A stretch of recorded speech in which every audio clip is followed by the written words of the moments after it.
안녕하세요. 환장 우쌤입니다. 이번 시간은 2014년 2회차 기출문제를 풀어보도록 하겠습니다. 3번 문제 먼저 보도록 할게요. 대기 상태에 따른 굴뚝연기의 모양으로 알맞은 것은 어느 것인가? 자, 굴뚝연기의 모양 문제도 출제가 자주 되기 때문에 반드시 특징들을 암기해 주셔야 되는데요. 자, 부채형은 역전 상태, 맞는 보기가 되겠고, 두 번째, 매우 불안정한 상태는 원추형이 아니라 무슨 형이죠? 그렇죠. 이때는 불안정한 상태는 환상형입니다. 환상형. 그리고 안정한 상태일 때는 환상형이 아닌 원추형입니다. 원추형. 그리고 네 번째, 상층이 불안정하고 하층이 안정한 상태는 훈증형이 아닌 지붕형입니다. 따라서 다음 보기도 부채형이 아닌 원추형으로 수정을 해주시면 되겠습니다. 각각의 특징들이 출제가 잘 되기 때문에 반드시 암기를 하고 넘어가 주시면 되겠어요. 5번 문제 풀어보도록 하겠습니다. 자, 5번 문제, 황성분 1%를 함유하는 중유를 연소시킬 때 배출되는 SO2를 석고로 회수하고자 합니다. 이때 회수하는 석고의 양은 몇 킬로그램 퍼 미니트인가 나와 있고, 단 24시간 연속 가동되며 연소율은 100%, 탈락률은 80%, 원자량 각각 주어져 있네요. 자, 그럼 문제를 한번 풀기 전에는 황이 어떻게 반응을 해서 SO2가 되는지 한번 반응식을 세워놔야 됩니다. 따라서 황이 연소를 하게 되면 SO2가 발생하게 되는데, 이때 반응식은 어떻게 세운다 했죠? 그렇죠. 분자량을 이용해서 반응식을 세웁니다. 32kg 대 64kg은 황의 발생량 대 X로 볼 수 있고, 이때 황 발생량은 어떻게 계산할 수 있냐면 중유에다가 황 성분을 곱해준 후에 탈락률을 곱해주면 됩니다. 지금 톤퍼 10의 3승 kg은 이것은 단위 환산이에요. 단순한 단위 환산입니다. 따라서 이때 황의 발생량은 160kg/h가 나오게 되고, 지금 위에 보면 여기 반응식은 산소에다 세우는 게 아니라 SO2에다가 반응식을 세워주는 겁니다. 자, 이때 그러면 X의 값은 320이라는 값이 나오게 됩니다. 자, 그리고 밑에 SO2와 CaCO3와 산소가 반응해서 석고와 CO2가 발생하는 반응식도 잘 나오기 때문에 반드시 암기를 해주셔야 돼요. 마찬가지로 반응식을 세워주게 되면 64 대 100kg은 200kg/h 대 Y 값이 나오게 됩니다. 자, 이때 최종적인 단위는 kg/min으로 바꿔줘야 되기 때문에 여기 있는 kg/h를 미니트로 바꿔주는 작업을 해줘야 돼요. 따라서 답은 11.33kg/min가 나오게 됩니다. 답은 2번이 되겠네요. 6번 문제 풀어보도록 하겠습니다. 다음 압력 중 크기가 다른 하나는 어느 것인가? 자, 압력 문제도 잘 출제가 되기 때문에 반드시 암기를 해주셔야 돼요. 압력 1atm은 760mm Hg 또는 10332mm H2O 또는 10132O 10만 1325 Nm/m제곱 1013mbar 그리고 14.7 psi가 됩니다. 따라서 이 모든 표준 대기압을 표현하는 방법을 암기를 해주시면 되겠습니다. 넘어가도록 할게요. 7번 문제입니다. 7번 대기권에서 발생하고 있는 기온 역전의 종류로 틀린 것은 어느 것인가? 자, 기온 역전의 종류는 접지 역전과 공중 역전이 있습니다. 공중 역전. 자, 접지 역전에는 어떤 것들이 있냐면 복사 역전과 이류 역전이 있으며, 공중 역전에는 침강 역전, 그리고 난류 역전, 그리고 전선 역전이 있습니다. 따라서 자유 역전은 해당되지 않겠죠. 따라서 답은 1번이 되겠습니다. 8번 문제 보도록 할게요. 연소 시 연소 상태를 조절하여 질소산화물 발생을 억제하는 방법. 자, 질소산화물 발생을 억제하는 방법도 출제가 아주 잘 되기 때문에 반드시 노트에 정리를 하셔서 암기를 해주시면 되겠습니다. 저온도 연소, 저산소 연소, 수증기를 분무하거나 배축가스를 재순환하거나 2단 연소를 하면 연소 시 낙스를 억제하는 방법이 됩니다. 다음 문제 보도록 할게요. 10번 문제입니다. 오존층의 두께를 표시하는 단위는 어느 것인가? 자, 이것도 출제가 잘 됐던 문제들입니다. 자, 오존층의 두께를 표시하는 단위는 돕슨 단위를 사용하며 1돕슨은 약 0.01mm로 표시할 수가 있습니다. 자, 제가 오존층의 두께를 표시한 단위를 한번 설명할 때는 오존층에 대해서도 한번 설명을 드렸었어요. 자, 오존층은 성층권에 많이 분포하고 있으며 대략 20에서 30km 높이의 오존층이 있으며 이때는 약 10ppm 정도의 농도로 가지고 있습니다. 참고해서 같이 암기를 해주시면 되겠어요. 다음 문제 보도록 하겠습니다. 11번 문제입니다. 자동차가 공회전을 많이 할 때 배출되며 혈액에 흡수되면 헤모글로빈과의 결합력이 산소의 약 210배 정도 강하고 이에 따라 중추신경계에 장애를 초래하는 가스는 일산화탄소 가스입니다. 따라서 이것도 반드시 암기를 같이 해주시면 되겠습니다. 출제가 많이 되는 문제입니다. 14번 문제 풀어보도록 할게요. 바로 옆에 있네요. 다음 집진장치 중 일반적으로 압력 손실이 가장 큰 것은 어느 것이었죠? 그렇죠. 압력 손실이 가장 큰 집진장치는 세정 집진장치입니다. 그 중에서도 벤츄리 스크러버가 가장 큰 압력 손실을 갖고 있다고 제가 설명을 드린 적이 있어요. 따라서 답은 4번이 되겠네요. 다음 문제 보도록 하겠습니다. 16번 문제입니다. 산도나 경도는 어떤 물질을 기준으로 환산하는가? 자, 산도 혹은 경도 그리고 알칼리도는 탄산칼슘으로 환산하여 ppm으로 나타냅니다. 따라서 답은 몇이 되겠죠? 답은 1번이 되겠네요. CaCO3로 환산하여 ppm으로 나타냅니다. 19번 문제 풀어보도록 하겠습니다. 19번 다음 중 인체의 만성 중독 증상으로 카네미유증 나왔어요. 자, 카네미유증은 뭐랑 연관이 있죠? PCB와 연관이 있습니다. 그래서 이것을 어떻게 외웠어요?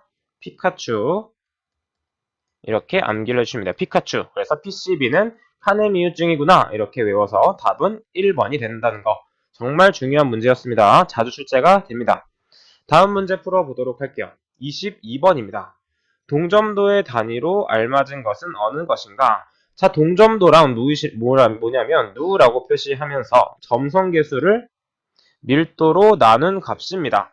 따라서 단위로는 스토크스 단위를 사용하며 cm/세커로 나타내기도 해요. 따라서 답은 3번이 되겠네요. 자, 동점도는 점도랑 연관지어서 외워주시면 되겠습니다. 자, 다음 문제 풀어보도록 하겠습니다. 23번입니다. 23번 문제. 에탄올의 농도가 350mg/L인 폐수를 완전 산화시켰을 때 이론적인 화학적 산소 요구량은 무엇인가요? 자, 지금 보시게 되면 mg/L를 투입해서 mg/L를 구하는 거기 때문에 각각의 분자량 대 분자량 비율을 구해주시면 되겠습니다. 자, 먼저 에탄올의 분자 반응식을 보게 되면 산화가 됐기 때문에 산소와 반응하여 2개의 이산화탄소와 3개의 물 분자가 생성이 되죠. 그때 좌우를 맞춰주게 되면 산소는 3개가 필요하게 됩니다. 따라서 반응식을 세울 때 에탄올의 분자량인 46g 대 산소의 몰수 곱하기 산소의 분자량을 하게 되면 그래서 대각선으로 곱해주게 되면 X값은 730.4348mg/L가 나오게 됩니다. 따라서 답은 3번이 되겠네요. 25번 문제입니다. 25번입니다. 다음 중 산화에 해당하는 것은 어느 것인가? 자, 산화는 산화수가 증가하거나 산소를 얻거나 전자를 잃는 것으로 반대로 환원도 같이 암기를 해주시면 되겠어요. 자, 환원은 반대이기 때문에 산소를 잃거나 전자를 얻는 경우를 환원이라고 합니다. 자, 산화와 환원에 관련된 문제는 자주 출제되기 때문에 반드시 암기를 해주시고 넘어가 주시면 되겠습니다. 다음 문제 풀어보도록 할게요. 29번입니다. 29번 문제, 다음 중 지표수의 특성으로 틀린 것은 어느 것인가? 자, 지표수의 특성은 지하수와 비교해서 많이 출제가 되기 때문에 지하수와 같이 암기를 해주시면 되겠어요. 자, 1번부터 보도록 할게요. 자, 지상에 노출되어 오염의 우려가 큰 편이다. 맞는 보기죠. 두 번째, 용존산소 농도가 높고 경도가 큰 편이다. 자, 보게 되면 지표수는 용존산소는 높지만 경도는 작은 편이에요. 따라서 답은 2번이 되겠습니다. 다음 문제 보도록 하겠습니다. 30번입니다. 30번 생물학적 처리 공법으로 하수 내의 질소를 처리할 때 탈질이 주로 이루어지는 공정은 어느 것인가요? 자, 반응조의 역할 정말 중요합니다. 반드시 암기를 해주셔야 돼요. 반응조에서 호기조, 즉 호기조는 호기성 미생물에 의한 질산화가 이루어지며 이내 과잉 섭취가 일어납니다. 두 번째, 혐기조에서는 이인이 과도하게 방출이 되죠. 그 다음 마지막 무산소조에서는 탈질 미생물에 의한 탈질화가 진행됩니다. 즉, 질소를 제거하기 위해서는 무산소조가 반드시 필요하다는 얘기죠. 이 반응조의 역할 정말 중요하기 때문에 반드시 암기를 해주시면 되겠습니다.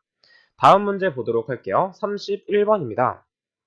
31번 지구상의 담수 중 가장 큰 비율을 차지하고 있는 것은 어느 것인가?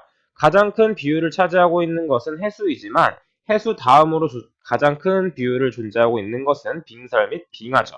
따라서 답은 3번이 되겠습니다.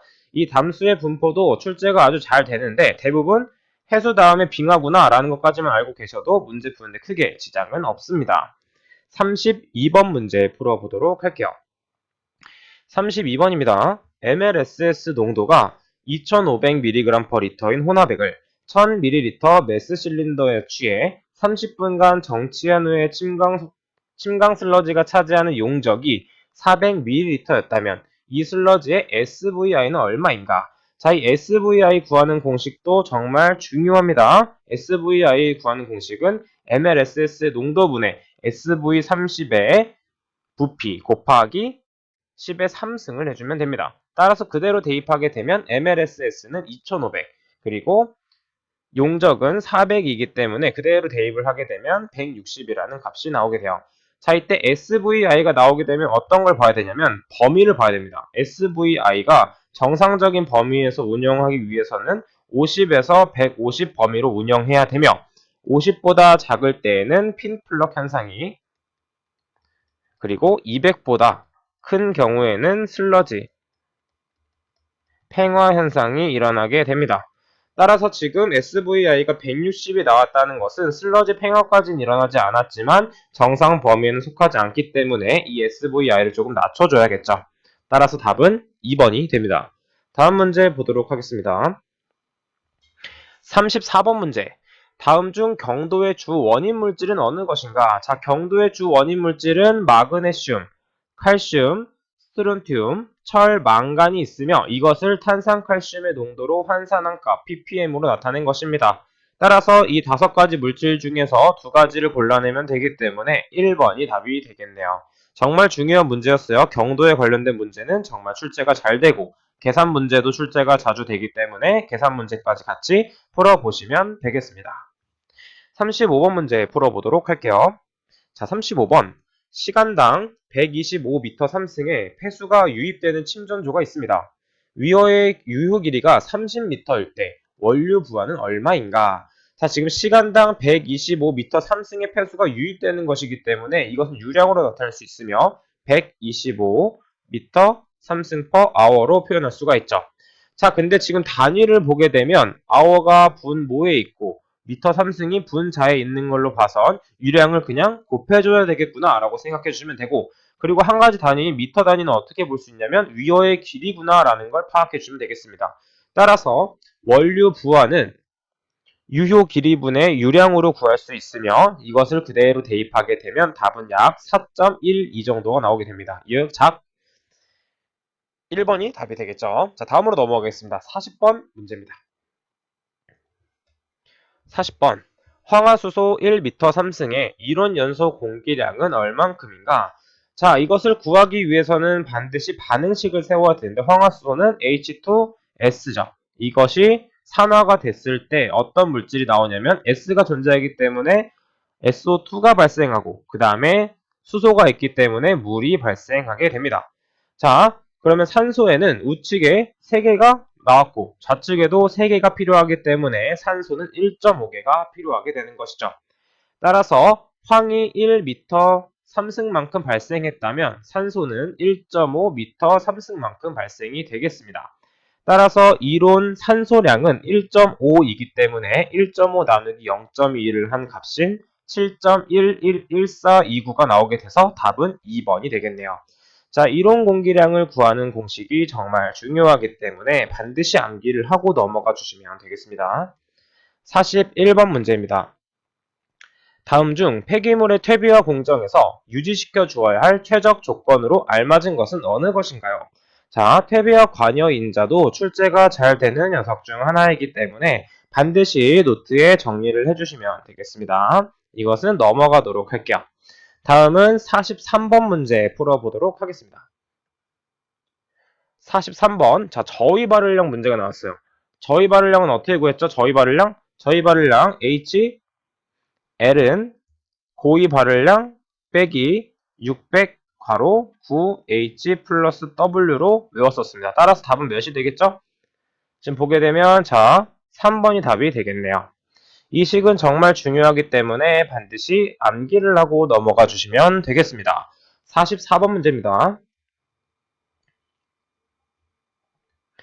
50만 명이 거주하는 도시에서 일주일 동안 8,720m 3승의 쓰레기를 수거했대요. 자, 그러면 8,720m 3승 퍼 일주일 이렇게 되겠네요. 자, 이 쓰레기의 밀도가 0.45톤 퍼 미터 3승이라면 1인 1일 쓰레기 발생량은 얼마인가? 자, 이것은 마찬가지로 공식을 외우는 것이 아니라 보기에 있는 단위를 보고 단위를 맞춰주기만 하면 됩니다. 자, 무게 단위가 분자에 있기 때문에 지금 무게 단위가 어디 있죠? 그쵸? 밀도 단위에 있죠? 즉, 밀도를 곱해주면 되는구나 라고 느끼면 되고, 그 다음에 분모에 있는 미터 3승을 없애주기 위해서는 어떻게 해야겠죠? 여기 이게 쓰레기 발생량을 곱해주면 됩니다. 쓰레기 수거량을 곱해준 다음에 지금 사람은 분모에 있기 때문에 이 명수를 나눠주면 되겠습니다. 명수 혹은 인원수를 나눠주면 되겠습니다. 자, 그래서 그대로 계산을 하게 되면 1.12 정도가 나오게 돼서 답은 1번이 되겠네요. 단위 환산으로 충분히 풀 수 있는 문제였습니다. 어렵지 않았어요. 자, 다음 문제 풀어보도록 하겠습니다. 49번 문제입니다. 49번 문제, 인구 30만 명인 도시에서 1인당 쓰레기 발생량이 1.2kg per 1이라고 합니다. 적재 용량이 15m 3승인 트럭으로 이 쓰레기를 매일 수거하려고 할 때 필요한 트럭의 대수는 몇 대인가? 단 쓰레기 평균 밀도는 550kg per 미터 3승입니다. 이것도 마찬가지로 단위 환산으로 충분히 풀어낼 수가 있어요. 자, 우리가 최종적으로 구한 단위는 대수입니다. 지금 여기 보게 되면 15m 3승이 하루에 수거가 되는데 이때 대수, 데이 이렇게 표시할 수가 있고 지금 1.2kg per 1은 1인당 발생량이기 때문에 1.2kg per day in으로 표시할 수가 있죠. 자, 그럼 보게 되면 지금 트럭의 대수가 분자로 올라가야 되기 때문에 부피 단위가 내려가는 걸 볼 수 있습니다.